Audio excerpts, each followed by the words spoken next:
පිනතින අද ධර්ම දේශනාවේ මාතෘකාව හැටියට අංගුත්තර නිකායේ පංචක නිපාතයේ සඳහන් වන පංච ඉට්ට ධර්ම සූත්‍රය මූලික කරගෙන තමයි මේ ධර්ම දේශනාව සිදු කරන්න සූදානම් වෙන්නේ. පංච ඉට්ට ධම්ම සූත්‍ර දේශනාවේ විශේෂ කරුණු පහක් අපේ බුදුරජාණන් වහන්සේ දේශනා කළා.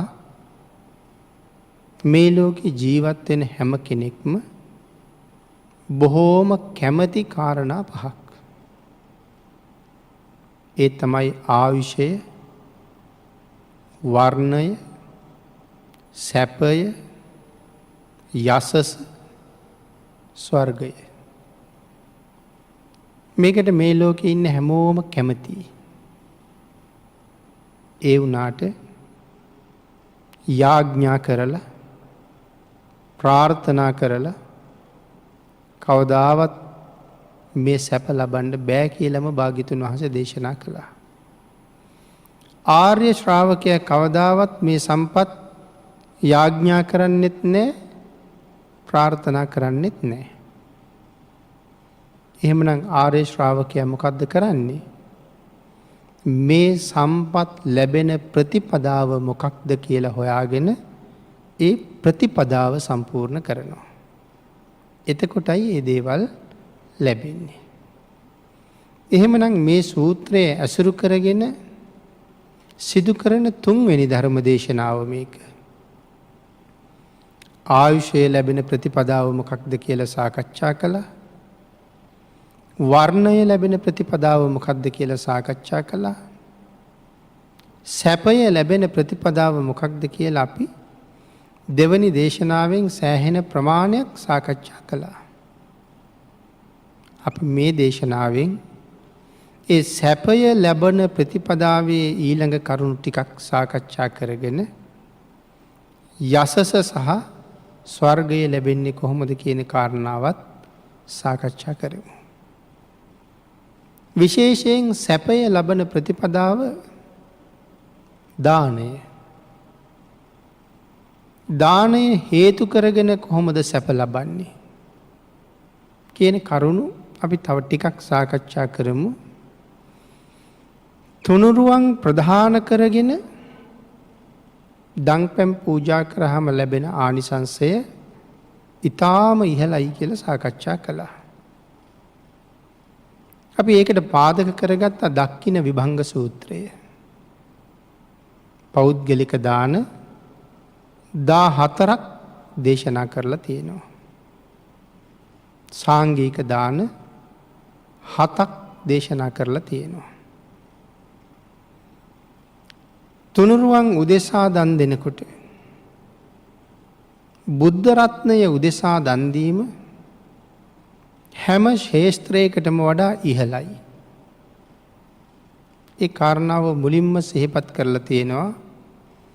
සංඝසතු දානයක් පූජා කිරීමටත් වඩා බුදු පියාණන් වහන්සේ උදෙසා කරන පෞද්ගලික දාන පූජාව මහත්ඵලයි කියලා. දැන් ශාසනයේ මහා ආනිසංස තියෙන දානනේ සංඝසතු දාන. බුදුරජාණන් වහන්සේට තනියම කරනවා නම් පූජාවක් ඒක පෞද්ගලික පූජාවක්. නමුත් සංඝසතු දානයට වඩා භාග්‍යතුන් වහන්සේට කරන පෞද්ගලික පූජාව ආනිසංසදායකයි. කෙනෙක් එතකොට අහන්න පුළුවන් එහෙනම් ඇයි බුදුරජාණන් වහන්සේ දක්ඛින විභංග සූත්‍ර දේශනාවේදී ප්‍රජාපති ගෞතමයන් වහන්සේ මහගෙන ආපු සිවුර මහා සංඝයාට පූජා කරන්න කියලා අනුදැන වදාළේ. මහා සංඝයාට පූජා කරාම ප්‍රජාපති ගෞතමයන් වහන්සේට තවත් ආනිසංස ලැබෙනවා කියලා දේශනා කළේ ඇයි කියලා කෙනෙකුට ප්‍රශ්නයක් නැගෙන්න පුළුවන්. නමුත් දක්ඛින විභංග සූත්‍ර අට කතාවේ පැහැදිලි කරනවා භාග්‍යතුන් වහන්සේ මුලින් පූජා කරන සිවුර බාර ගන්නවා. බුදුරජාණන් වහන්සේ සිවුර පිළිගන්නවා. පිළි අරගෙන තමන්ගේ මෑණියන්ට ලැබෙන්න ඕන ආනිසංස ප්‍රමාණය අත්පත් වෙන්න ඉඩ සැලැස්සුවා. ඊට පස්සේ තමයි සිවුර දෙන්නේ මෑණියනි මේක සංඝයාටත් පූජා කරන්න. දැන් මට පූජා කළා තමන් වහන්සේ කැමැත්තෙන් බාර කරනවා මේක සංඝයාටත් පූජා කරන්න. එතකොට සංඝයාට පූජා කරපු පිනත් වෙනම හම්බ වෙනවා. ඒක අට කතාවේ වෙනම පැහැදිලි කරලා දේශනා කරලා තියෙනවා. එතකොට ඇයි අනික් ශේෂ්ත්‍රයන්ට පූජා කළාට වඩා නැත්නම් සංඝසතු දාණයටත් වඩා භාග්‍යතුන් වහන්සේට කරන පෞද්ගලික පූජාව ආනිසංස වෙන්නේ?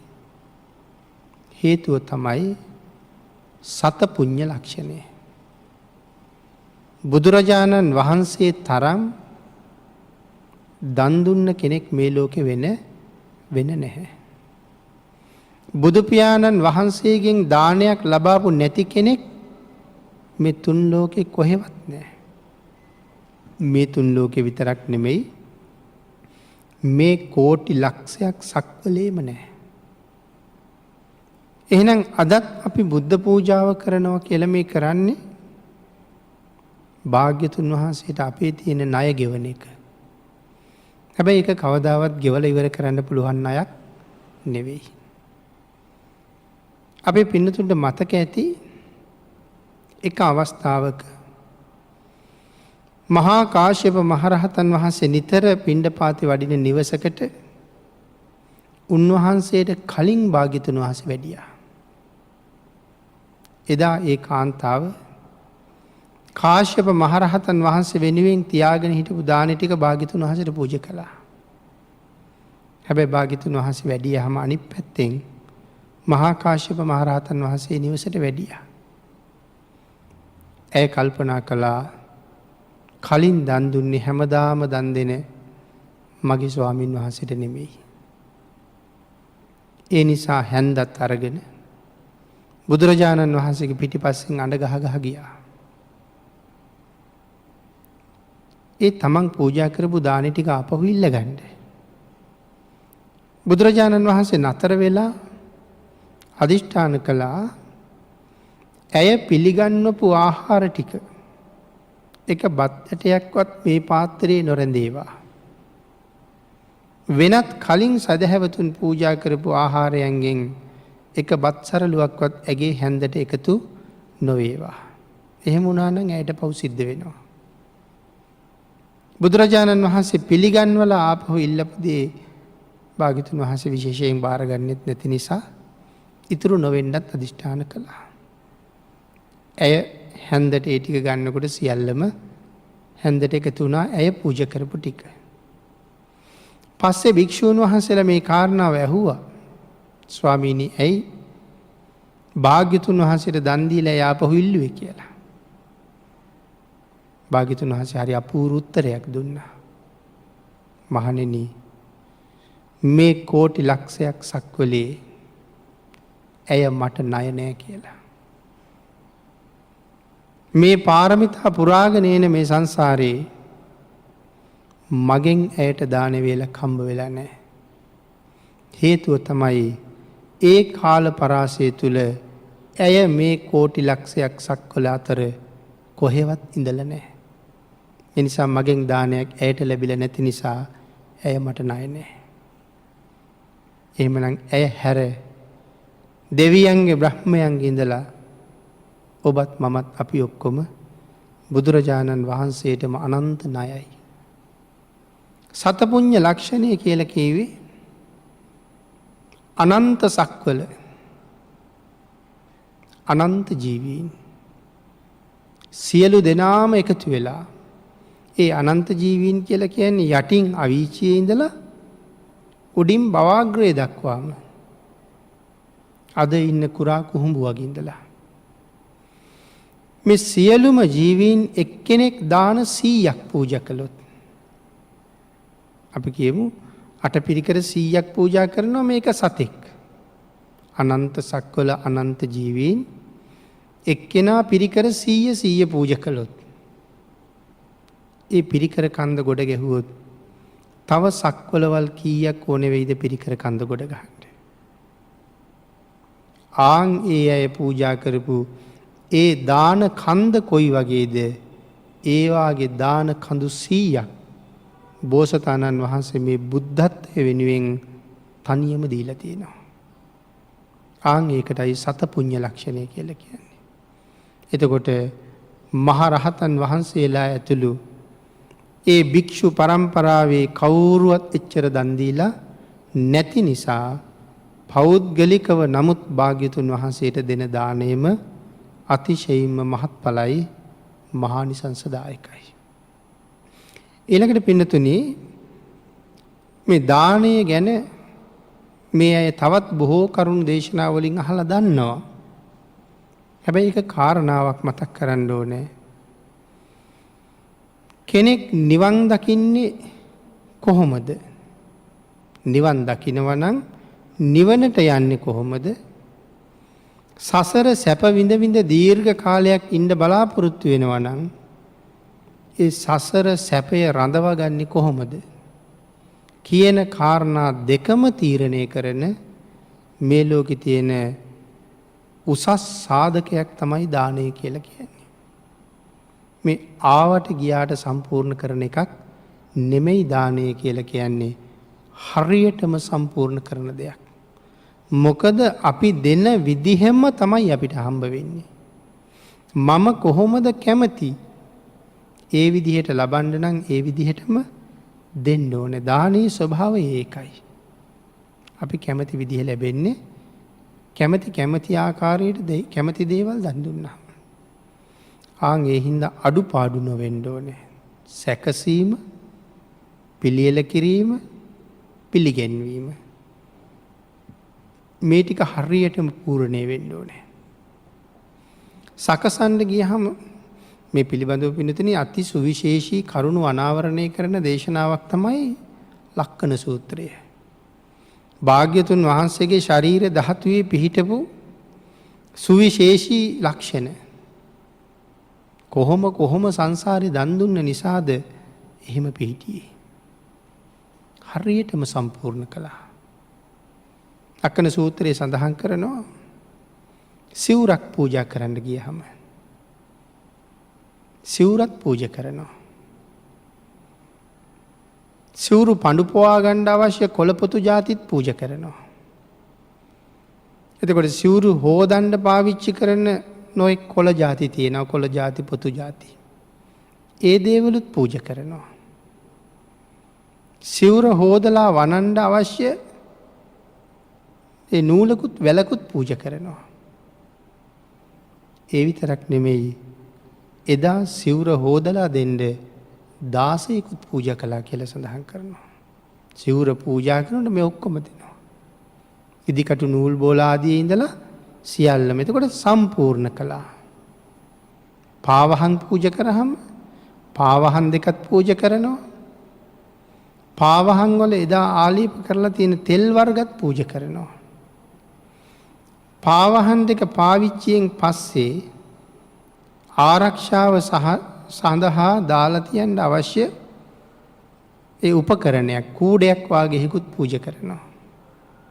හං පාවහන් වාගේ දේවල් බිම තියලා තිබුණොත් සත්තුන්ගෙන් උපද්‍රව වලට භාජනය වෙන්න පුළුවන් නිසා අර කූඩෙට දාලා පාවහන් ගුලාවට දාලා ඒක උඩක එල්ලලා තියන්න පුළුවන් කොක්කකුත් පූජා කළා කියලා. ඒක සුරක්ෂිත වෙන්න අවශ්‍ය සියලුම දේවල් පූජා කළා. ආන් එහෙම සම්පූර්ණ කර පූජාවල් කරපු නිසා භාග්‍යතුන් වහන්සේගේ ශ්‍රී පාද පද්මයන් දෙකේ තියෙන චක්‍ර ලාංඡන ආදී දේවල් ඇති වෙන්න ඒ දේවල් හේතු වුණා. එතකොට මේ දානයක් කොයිතරම් සංකීර්ණද කියන කාරණාව එතනින් පේන්නේ. හරියටම සම්පූර්ණ කරනවා කියහම. ඊළඟට මේ කාරණාවේ සඳහන් කළා දැක්කොත් අඩුපාඩුවක් ඒ අඩුපාඩුව සහිතව කවදාවත් පූජාව කරන්න එපා කියලා. අපි සාමාන්‍යයෙන් ලෝකේ දකිනවා අංග විකල මිනිස්සු. අඩුපාඩු සහිතව සමහරලාට දන් දුන්න අය. ආන් ඒ නිසා සඳහන් කළා මලක් නමුත් බුදුරජාණන් වහන්සේ ළඟ පූජා කළොත් පෙති ඉරිච්ච මල්, පොඩි වෙච්ච මල්, තැලිච්ච මල්, ලප හැදිච්ච මල්, පර වෙච්ච මල් කවදාවත් භාග්‍යතුන් වහන්සේට පූජා කරන්න. මොකද ඒක අපිට එහෙම්මම විපාක දෙනවා. මල් 100ක් අරගෙන ආවහම සමහරලාට හොදලා පිරිසිදු කරලා තෝරලා බලහම මල් 5ක් 6ක් වෙන්න පුළුවන් මේ කියපු උපද්‍රව වලට භාජනය වෙලා නැත්තේ. අපිට තණ්හාව වැඩි හින්දා දුක හිතෙන්න පුළුවන් සල්ලි වලට ගෙනාවු මල් 100ක්. නමුත් 95ක්ම අයින් කරලා 5ක් පූජා කරන්න තියෙන්නේ නොකමැත්තක්. නමුත් අර 95 අයින් කරලා මේ 5 පූජා කරන එක අර තැලුණ පොඩි වුණ මල් පූජා කළාට වඩා මහත් ආනිසංසදායකයි. ඊළඟට දම් පූජා කරනකොට තවත් විශේෂ කරුණු රාශියක සඳහන් කරනවා මේ සත්තුස්සද කියන ලක්ෂණ එහෙම ලැබුණ හැටි. අපි කියමු අපි ආහාර වේලක් දන් දෙනවා. හැබැයි මිරිස් සැර හුඟක් වැඩි. අපි ලුණු මැඹුල් බැලුවෙත් නැහැ. ඒ නිසා ලුණුත් වැඩි වෙලා මිරිසුත් වැඩි වෙලා භුක්ති විඳින කෙනාට ඒ සැර වැඩි නිසා සමහරලාට දහදිය වැగిරෙනවා. නාහෙන් දියර ගලනවා. නමුත් ප්‍රතික්ෂේප කරන්න බෑ. දුන්න කෙනා බලාගෙන ඉන්නවා. වළඳනවා හරි අපහසුයි. එතකොට ඒ අපහසුතාවය නිසා ඇස් රතු වෙනවා. නහරවල් ඉලිප්පෙනවා. ලොකු වේදනාවක් නේ. අපිටත් සංසාරේ විපාක දෙනකොට ඒ විදිහටම විපාක දෙනවා. නහරවල් මතුවෙච්ච, ඇස් බොර පාට වෙච්ච, මුහුණ වෙහෙස විරූපී බවට පත් වෙච්ච ශරීර අපිටත් සංසාරේ හම්බ වෙනවා. තව කෙනෙක් ඊටා ප්‍රණීත විදිහට දන් දෙනවා. සමහර කෙනෙක් ඉපදෙනවා තමන්ගේ ශරීරයේ තියෙන මේ නහරයක්වත් පේන්නේ නැහැ. බොහොම ලස්සන ශරීරය. එහෙම ලැබුණෙත් දන් දීලා. ඒකයි මම සඳහන් කළේ මේ බොහොම පහසුවෙන් දෙන්න පුළුවන් දානේ. නමුත් හරියටම දෙනවා කියන කාරණාව කොච්චර දැනගෙන සම්පූර්ණ කරන්න ඕනේද කියන කාරණාවයි සඳහන් කළේ. ඊළඟට සුවය ලැබෙන දාන අතර තව මේ පාවහම් පූජාව භාග්‍යවතුන් වහන්සේ දස දාන වස්තුවක්ම පැහැදිලි කරනවා. ශාසනයේ යානා පූජාව. යානා පූජාව කියලා කියන්නේ සසර ඊටාම සැප හම්බ වෙන තව පූජාවක්. එතකොට මොකක්ද ශාසනයට යානා පූජාව කියලා කියන්නේ? පාවහම් පූජාව. පාවහ, පැදුරු, කොට්ටමෙට්ට, කුෂන් වර්ග මේ වගේ දේවල් පූජා කිරීම පාපිසි වගේ දේවල්. ඒ තමයි ශාසනයේ යානා පූජාවල්. හරියටම කරගත්තාම සසර බොහෝ සුවදායක අපිට යාන වාහන තමයි ලැබෙන්නේ. ඉතා පහසුවෙන් ගමන් බිමන් යන්න පහසුකම් තමයි සැලසෙන්නේ. එදිනෙදා ජීවිතයේ සැතපෙනකොට පරිහරණය කරනකොට ඊටාම පහසුවෙන් ආසන ආදිය අපිට ලැබෙන්නේ. මේ මහ පිංකම අපිට කරගන්න හේතු වුණ ශාසනයේ හැබෑම සත්පුරුෂයා කවුද? ඇයි බුදුරජාණන් වහන්සේ පාවහන් පූජාවක් අනුදැන වදාළේ? මුලින්ම භික්ෂූන් වහන්සේලා පාවහන් පැළඳියේ නැහැ. අපේ පින්නතුන්ට මතකද සෝන කෝලිවිස කියලා මහරහතන් වහන්සේ කෙනෙක් ගැන? සෝන කියන තරුණ සිටුවරයා අප්‍රමාණ සැප විඳපු කෙනෙක්. අපි අහලා තියෙන යටිපතුල් වල ලෝම තිබුණ කියලා. මහ පොළවේ රළු පොළවේ පය තියලා නැහැ. මේවා ගිතාම සිනිදු බුමුතුරුණු මත විතරයි ජීවිතේ ඇවිදින්නේ. ඒ නිසා යටිපතුල් වල ලෝම ඇවිල්ලා එහෙමවත් ඇවිදින්න තමන්ගේ ආසනයෙන් බහින්න උවමනාවක් නෑ කියලා සඳහන් කරන්නේ. තමන්ගේ සේවකයෙකුට යම් කටයුත්තක් පවරහම යහනේ ඉඳලා ඒක ටිකක් අතපහු වෙලා එනවා නම් සෝන සිටුවරයා අහන්නේ මම පාදයේ බිම තියන්නද කියලාලු. එතකොට බයයි සේවකයෝ. ගහන බයින නිසාද? නෑ. සෝන සිටුවරයා පාදයේ බිම තිබ්බොත් අර සේවකයන්ට දරන්න බැරි තරම් ඔළුවේ කැක්කුමක් හැදෙනවා කියනවා. ඒ කියන්නේ මහ පොළොවේ පාදයේ තියන්න තරම්වත් කරුමයක් කරලා නැහැ. මේ රළු පොළොවේ අපිට කොච්චර ඇවිදින්න වෙලාද? ඒ තරම් පින් කරපු කෙනෙක්. නමුත් බුදුරජාණන් වහන්සේ ගැන ආරංචි වෙලා ආවට පස්සේ ඒ සියලු සැප සම්පත් අතහැරලා පැවිදි වෙනවා. වීර්ය වැඩුවා ඉක්මනට රහත් වෙන්න. සක්මන් කරලා යටිපතුල් පිපුරුවා. ඊට පස්සේ දනිස් වලින් සක්මන් කෙරුවා. දනිස් දෙක තුවාල වුණා. සක්මන ලේ ගොඩ. භාග්‍යතුන් වහන්සේ මේක දැකලා ඇහුවා ඇයි? කාගේද මේ සක්මන? ස්වාමීනි සෝන ස්වාමීන් වහන්සේගේ. මට මුණ ගැහෙන්න කියන්න. මුණ ගැහෙන්න ගියා. කරුණු කාරණා ඇහුවා. දක්ෂ වීණා වාදකයෙක්. ඒ වීණා වාදනයේ උපමාවට අරගෙන ප්‍රශ්න කීපයක් ඇහුවා. මොකද උන්වහන්සේගේ වීරිය වැඩි.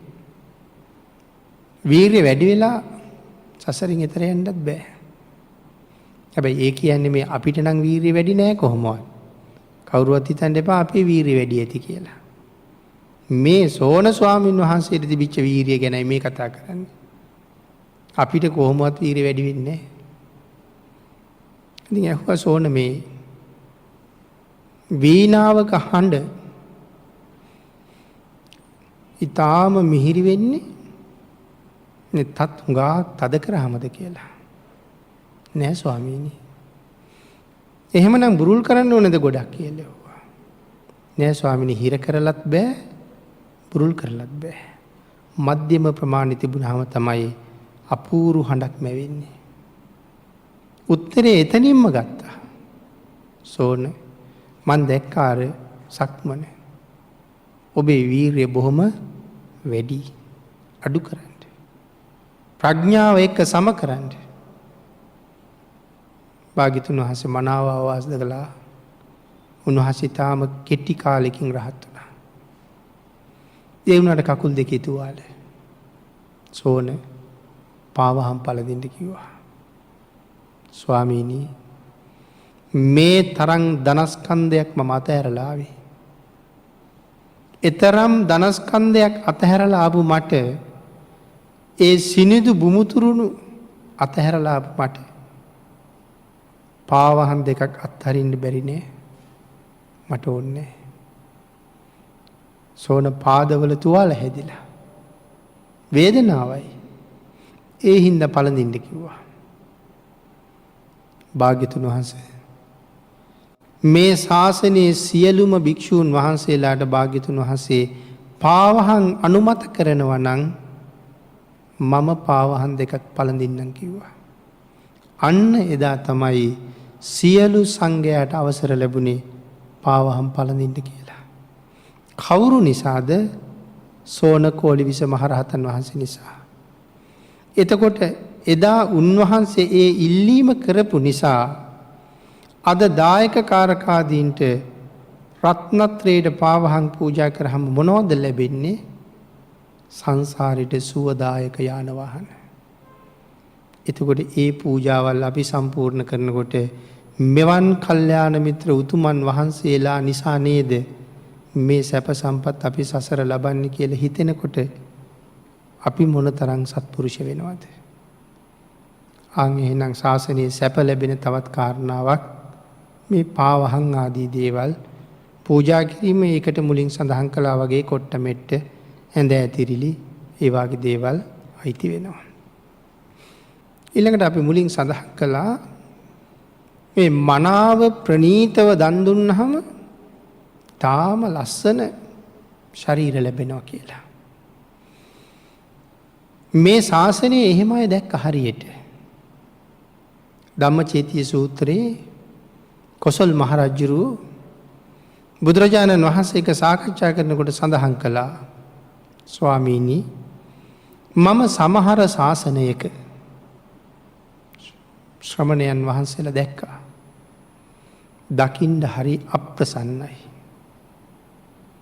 ඇටකෝඩු පෑදිලා නහරවැල් මතුවෙලා අප්‍රසන්න ශරීර වලින් යුක්තයි.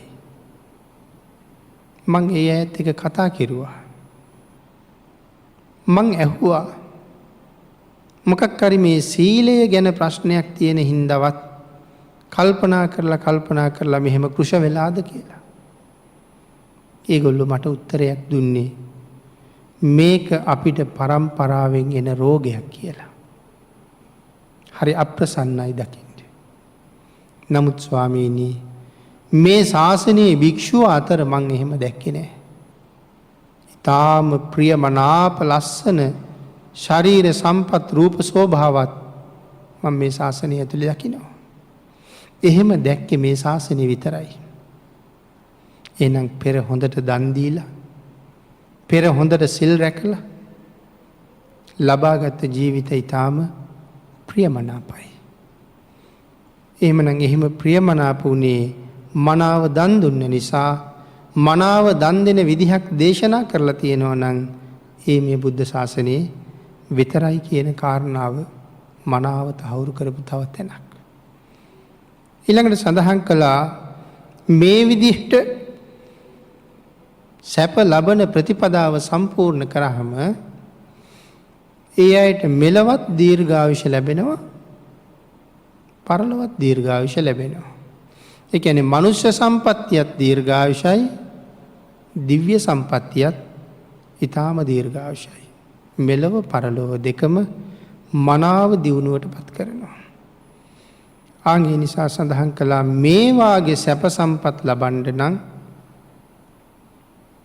මේ ලෝකේ ජීවත් වෙන අය ප්‍රාර්ථනා කළාට වැඩක් නැහැ. යාඥා කළාට වැඩක් නැහැ. මෙහෙම සැප ලැබෙන ප්‍රතිපදාවට අවතීර්ණ වෙලාම ඒ සැපේ ලබන්න ඕනේ. ඒ අවතීර්ණ වීම සැපේ ලැබීම සම්මා සම්බුද්ධ ශාසනයක් නිසාමයි. ඒ තරහි තුම්හේ ආපජ්ජ පතිට්ටං අධිගච්ඡරේ තුම්හාකං වන්දනං කତ୍වා උත්තින්නම්ම භවන්නවා. විශේෂයෙන් ස්වාමීනි භාග්‍යතුන් වහන්සේ ඒ තරහි තුම්හේ ආපජ්ජ ඔබ වහන්සේගේ පැමිණීම නිසා පතිට්ටං අධිගච්ඡරේ අපි මනා වූ පිහිටීමක් ලැබුවා. මෙකල්හි ඔබ වහන්සේගේ පැමිණීම නිසා අපිත් මනා වූ සරණක් ලැබුවා. පතිට්ටං අධිගච්ඡරේ තුම්හාකං වන්දනං කତ୍වා ඔබ වහන්සේට වැඳලා උත්තින්නම්ම භවන්නවා. ස්වාමීනි අපි මේ සංසාරයෙන් එතර යනවා. අපිට සංසාරයෙන් එතර යන්න ඔබ වහන්සේගේ පහළවීමම හේතු වුණා. මෙච්චර කල් මේ සංසාරය ඇවිදගෙන එනකොට බුද්ධාදී මහෝත්තමයන් වහන්සේලා ඕන තරම් මුණ ගැහුණා. ඒ වුණාට ආර්යයන් වහන්සේලාට අකීකරු වෙච්ච නිසාම තාමත් මේ සංසාරේ අපි ඇවිදිනවා. හැබැයි ඔබ වහන්සේ මුණ ගැහුණට පස්සේ තවත් ආර්යයන්ට අකීකරු වෙන්නේ භාග්‍යතුන් වහන්සේගේ වචනයටම ගරු කරනවා කියලා යතන සඳහන් කළේ. එහෙනම් ශ්‍රේෂ්ඨ මනුස්ස ජීවිතයක් උතුම් බුද්ධාන්තරයක ලැබිලා තියෙන මෙවන් උතුම් අවස්ථාවක මේ ලැබිලා තියෙන අස්වැසිල්ල හැබෑම අස්වැසිල්ලක් බවට පත් කරගන්න ඕනේ. මෙය ගිලිහෙන එක මොහොතින් සිද්ධ වෙන්න පුළුවන්. වාඩි වෙලා ඉන්න ආසනයේ උඩ ඒක වෙන්නත් පුළුවන්. අද ගෙදර යන ගමන් ඒක වෙන්නත් පුළුවන්. ඒ නිසා හැම වෙලාවෙම සූදානම් වෙලා ඉන්න ඕනේ. මොකක් සඳහාද? කොයි වෙලාවෙ මං සොයාගෙන මරණය පැමිණියත් මම අවශ්‍ය දේවල් ටික සම්පාදනය කරගෙනයි තියෙන්නේ. කොයි වෙලාවෙ මේ නවාතැන් වලින් මට පිටත් වෙන්න ලෑස්ති වෙන්න කිව්වත් ගමම් මලු ආදිය සියල්ල පිළිවෙලට සම්පූර්ණ කරලා අහුරගෙනයි තියෙන්නේ. දැන් පිට වෙන්න කිව්වොත් මට තියෙන්නේ දැන් කරපින්නගෙන එළියට බහින්න. හොයා සම්පූර්ණ කරන්න වෙලාවක් නැහැ යන්න කීවට පස්සේ. ඒ හින්දා හැම වෙලාවෙම හොයලා බලන්න ඕනේ. මේ ලෝකෙට රැස් කරලා එකතු කරලා ලෝකයට භුක්ති විඳින්න තියලා යන දේවල් සම්පූර්ණ කරනවා වගේ පෞද්ගලිකව මගේ ගමන් මල්ලත් ඒත් එක්කම ක්‍රමයෙන් තර වෙලා තියෙන්න ඕනේ. එදාට මේ ඉන්න කවුරුවත් අපි එක්ක එන්නේ නැහැ. අන්තිමට આવොත් වලල්න නැත්තම් ආදාහනය කරන තැනට එයි. එතනින් එහාට එන්නේ නැහැ කවුරුවත්. ඒගොල්ලෝ එතෙන්ටවත් එන බව මම දන්නෙත් නෑ. ඒගොල්ලෝ එන්නේ කුණප කොට්ටාසේ විතරක් කරපින්නගෙන. ඒ අය එනකොට මං යා යුතු තැනට ගිහිල්ලා වෙනත් තැනක අලුත් ප්‍රතිසන්දියකුත් අරගෙන.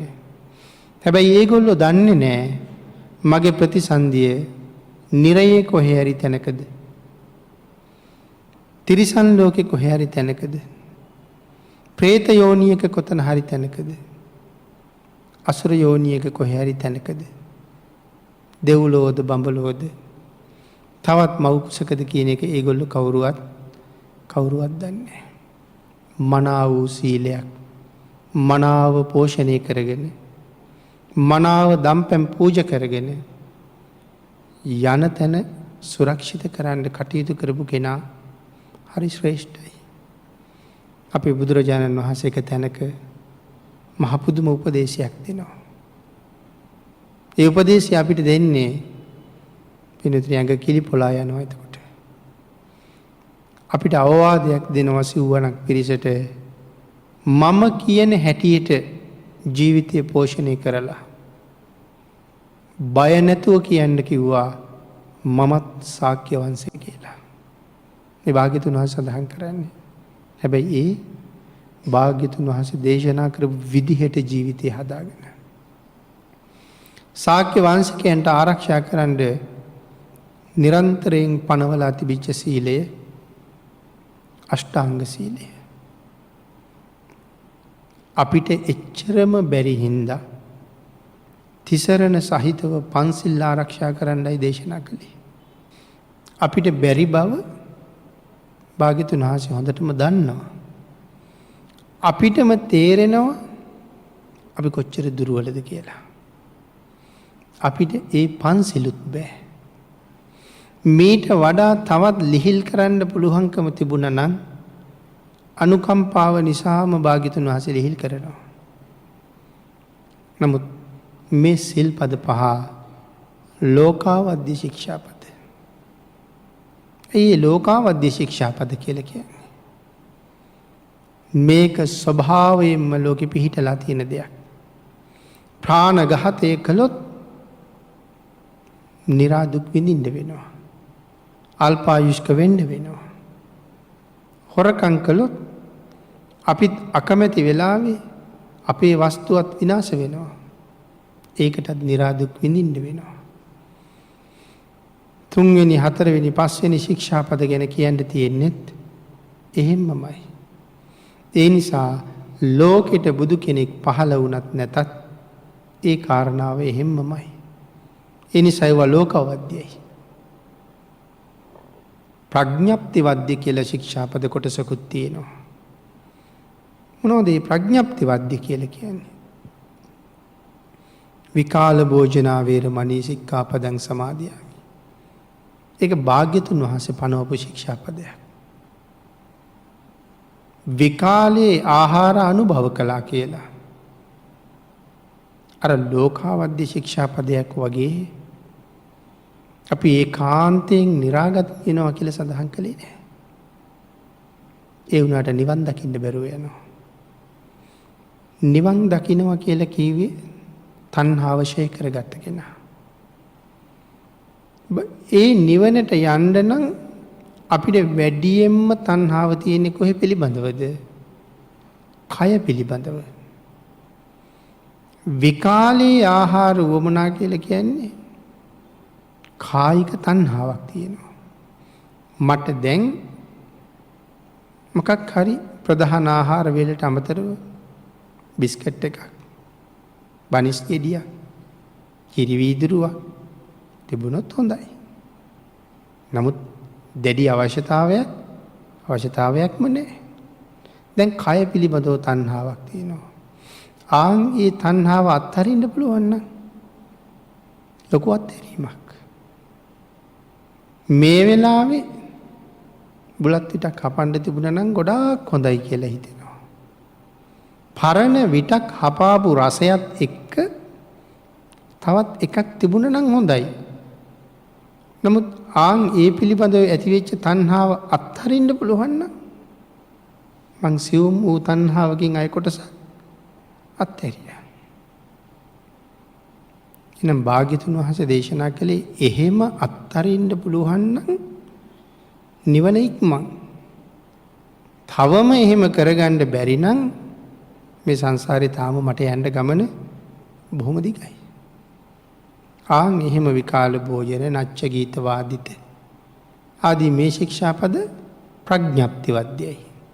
භාග්‍යතුන් වහන්සේට එරෙහි වෙලා නිවනට යන්න බැරි හින්දා කවදා හරි දවසක ඒ ටිකත් නතර කරගන්න පුළුවන් වෙච්ච දවසට අපි තණ්හාව නැති කරගත්ත දවස බවට පත් වෙනවා. එහෙමනම් ශාක්‍ය වංශිකාය ආරක්ෂා කරපු සීලේ 8 සීල්. නමුත් අපිට පන්සිල්වත් තව හරි අමාරුයි. හැබැයි මතක තියාගන්න ඕනේ. තිසරණ පන්සිල් නැතුව නිරයෙන් බේරෙන්න හරි අමාරුයි. හරියට මේ අකුසල කර්ම විපාක දුන්නොත් මරණයත් එක්කම නිරේ. ඒක ඊටාම දුක්ඛදායක තත්ත්වයක්.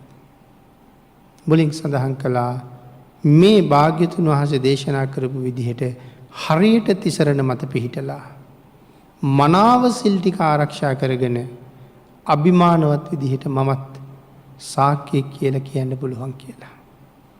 එදාට සඳහන් කළා සුද්ධෝදන මහරජුරුවන්ගේ මුණුබුරා කියලා බය නැතුව කියන්න. රාහුල මහරහතන් වහන්සේගේ බාල සහෝදරයා කියලා බය නැතුව කියන්න. මම බුදුරජාණන් වහන්සේගේ අතිජාත පුත්‍රයා කියලා බය නැතුව කියන්න භාග්‍යතුන් වහන්සේ අවසර දුන්නා.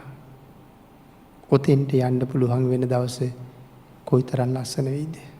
එතෙන්ට යන්න මේ උතුම් වූ ශාසනයක් මුණ ගැහිච්ච අවස්ථාවේ අපිට තවත් තුනුරුවන්ගේ ආශිර්වාදයෙන් ශක්තිය, ධෛර්යය, වාග්ය, වාසනාව උදා වේවා කියලා ප්‍රාර්ථනා කරනවා.